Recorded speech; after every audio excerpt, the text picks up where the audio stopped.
সুতরাং স্থানীয় সরকার নির্বাচন হবে কি হবে না, কখন হবে, কি পরিমাণ হবে, এটা সরকারই সিদ্ধান্ত নেবে। যখন দিন আগে নীলফামারী সদরে 19 জন রোহিঙ্গাকে পেলাম।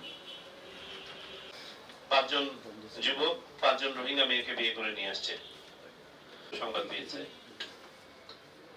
বলার উদ্দেশ্য হচ্ছে যে আপনাদের এখানেও কিন্তু প্রদেশের নাগরিকও যদি প্রতারণার মাধ্যমে বাংলাদেশের নাগরিক হয়ে যায়, তার অতিরিক্ত ডকুমেন্ট যেটা প্রয়োজন হবে, যেটা না পাওয়া যায়, তার আমরা যদি কনফার্ম হই যে সেই দেশের না, শোনার পরে তারা এটা পরামর্শ দিতে পারবে বলে আমি মনে করি।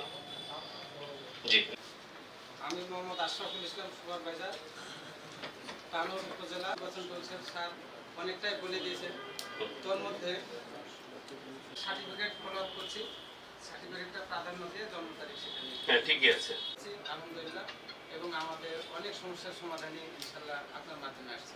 বলছেন না, পরে আমরা পাশের বাড়িতে খুঁজলাম, জানতে পারলাম বয়স্ক জানতো না। কালকে যেমন আমাকে বিভাগীয় কমিশনার মহোদয়, স্থানীয় নির্বাচনের সিদ্ধান্ত ইলেকশন কমিশন নেয় না। আপনারা জানেন যে ইলেকশন কমিশনের সাংবিধানিক দায়িত্ব হচ্ছে জাতীয় সংসদ নির্বাচন এবং রাষ্ট্রপতি নির্বাচন অনুষ্ঠান করা।